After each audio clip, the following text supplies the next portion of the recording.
Hi, I'm David Griffiths, lead candidate for All for Unity in the West Scotland region and party constitution spokesperson. And I have another practical example of how seats are allocated to votes in the regional list or second vote system in the Scottish election.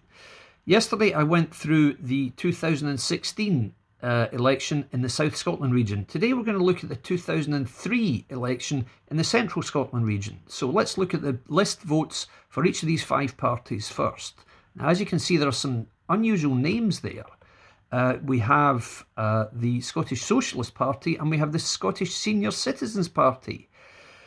Now, as you can see, they won relatively small numbers of seats in comparison with the Labour and SNP parties. But let's just see how the votes panned out. So we start off, if you remember, the first action we take is to factor in the number of constituency seats won in the region by each of these parties. Now, the Labour Party won 9. This was back in the day when they were reigning supreme in Scotland.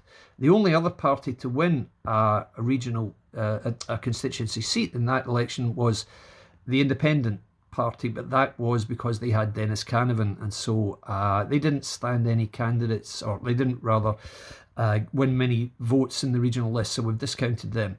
So if you remember, you divide the number of votes won by each party by the number of seats won by that party plus 1. So you always add plus 1. So let's do that at the start this time. So we're dividing the Labour figure then by 10.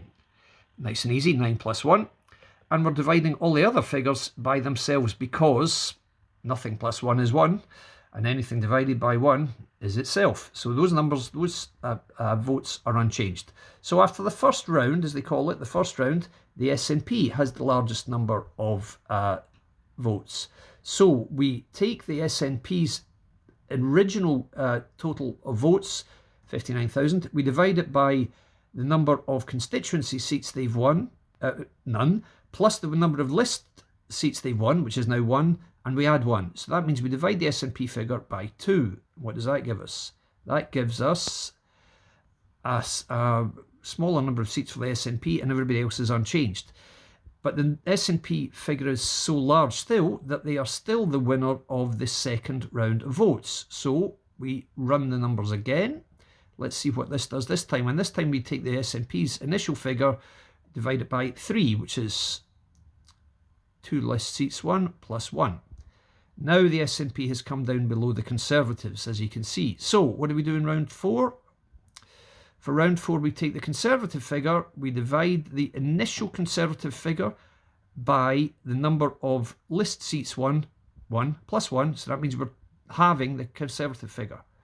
So now the Conservatives are down, divided by 2. And in this fourth round, you can see the SNP has come out on top again. So now the SNP has 3 seats. So for round 5, we take the initial SNP figure, we divide it by the number of list seats they've won, 3 plus 1 makes 4, and we divide that into the original SNP figure. What does that give us for round 5? For round 5, that means the Scottish Socialist Party is the largest party this time.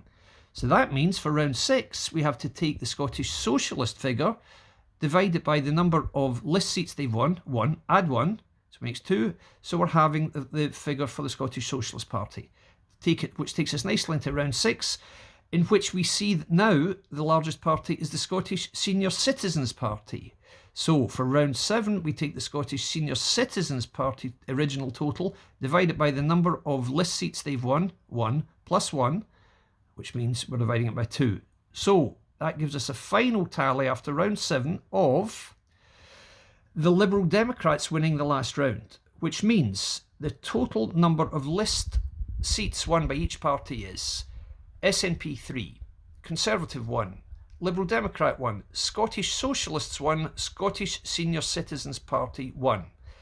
To summarise, that means that the Labour Party, having won 106,000 votes, won no list seats with those votes, none at all, whereas the Scottish Socialists won a seat with 19,000 votes and the Scottish Senior Citizens Party won a seat with 17,000 votes. So when anyone says to you, All for Unity cannot possibly win any seats because they won't get enough votes, just take this spreadsheet and show it to them. The party that won 106,000 votes won no list seats. The parties that won 17,000 and 19,000 votes won 1 seat each, as did the Liberal Democrats with an even smaller number, 15,494 votes. It is anything but impossible for small parties to win seats in the regional list vote, as this shows very clearly. Thank you very much again for listening, and there will be further explanations to follow if they would be of any help.